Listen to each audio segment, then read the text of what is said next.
TRE 4 में जहां 1,20,000 बहालियां आनी थी, अब मंत्री जी कर रहे हैं कि 25,000 के आसपास हम बहाली लेकर के आएंगे। जो सरकार चुनाव से पहले 10,000 और चुनाव के बाद बुलडोजर हत्या और बलात्कार, जिस सरकार का ये चरित्र हो उस सरकार से कितना उम्मीद लगाइएगा। सरकार ने जो कहा था चुनाव से पहले कि अभी 10,000 दे रहे हैं, बाद में 2 लाख देंगे, उस 2 लाख के वादे का क्या हुआ।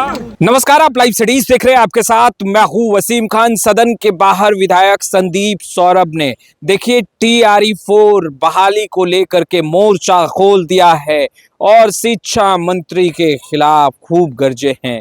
देखिए 1,20,000 बहाली आनी थी, मगर मंत्री ने कहा, विभागीय मंत्री ने कहा कि 25,000 बहाली निकाली जाएगी। देखिए संदीप सौरभ बिहार विधानसभा के बाहर खूब गरजे हैं, खूब चिल्ला रहे हैं और देखिए यूं कहें कि मोर्चा खोल दिया है।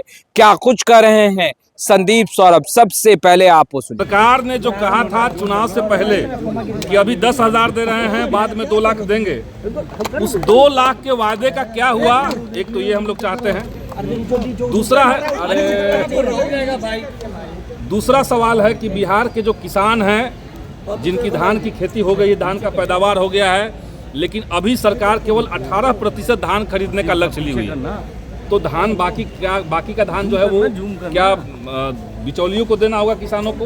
तो ये बेबसी किसानों का कैसे खत्म होगा, ये मुद्दा हम लोग का है। बिहार के युवाओं को रोजगार की जो वादा सरकार कर रही है उस रोजगार का क्या हुआ। TRE 4 में जहां 1,20,000 बहालियां आनी थी, अब मंत्री जी कर रहे हैं कि 25,000 के आसपास हम बहाली लेकर के आएंगे। तो ये तमाम मुद्दों पे हम लोग का नजर है। सरकार क्या कर रही है, क्या कह रही है, इस पे हम लोग देखेंगे। उम्मीद है कि बिहार के लिए कुछ अच्छा। देखिए इस सरकार से किसको क्या उम्मीद है। जो सरकार चुनाव से पहले 10,000 और चुनाव के बाद बुलडोजर हत्या और बलात्कार, जिस सरकार का ये चरित्र हो उस सरकार से कितना उम्मीद लगाइएगा। लेकिन अंदर जाने के बाद असल में ये जुमला कैसे दे रहे हैं इसको भी हम लोग एक बार देख लेते हैं। निश्चित तौर से देखिए सरकार कई बार कही है कि हम भूमिहीनों को जमीन देंगे। सरकार ने ये भी कहा था कि बगैर बसाए किसी को उजाड़ा नहीं जाएगा। लेकिन आप देख रहे हैं कि लगातार देश के अंदर, बिहार के अंदर गरीबों को उनके घरों से उजाड़ा जा रहा है, उनके घरों को तोड़ा जा रहा है और इसको हम लोग बर्दाश्त नहीं करेंगे। बहुत जल्द भाकपा माले इस मुद्दे को लेकर के बिहार के अंदर बड़ा आंदोलन छेड़ेगी और जरूरत पड़ी तो हम लोग गांधी मैदान को गरीब जनता से पाट देने का काम भी करेंगे। आप लोगों का जो भूमिका है आप लोगों की वो कैसी रहेगी इस सत्र में, और नीट छात्रा के ऊपर क्या कहेंगे। देखिए नीट छात्रा का जो मामला है उसके परिजन खुद कह रहे हैं कि उनको इस सरकार पे अब कोई यकीन नहीं रहा।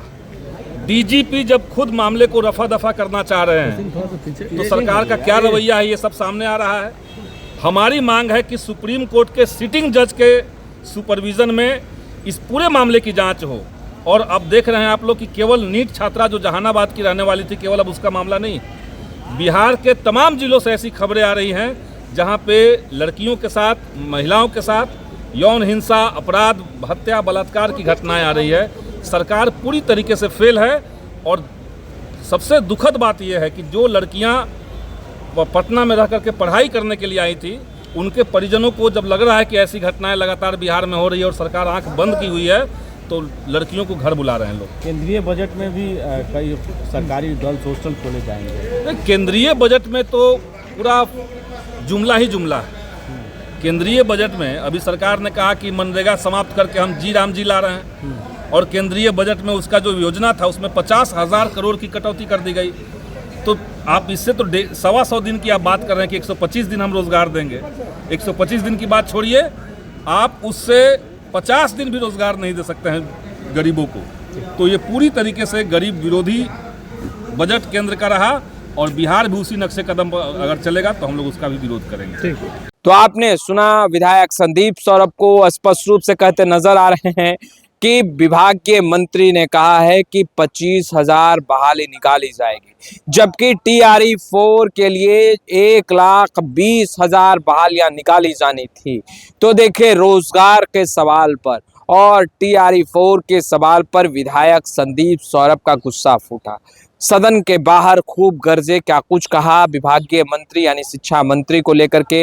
इस वीडियो में इतना ही। अब तक आपने हमारे चैनल को सब्सक्राइब नहीं किया है तुरंत सब्सक्राइब कर लें। आपका बहुत बहुत शुक्रिया।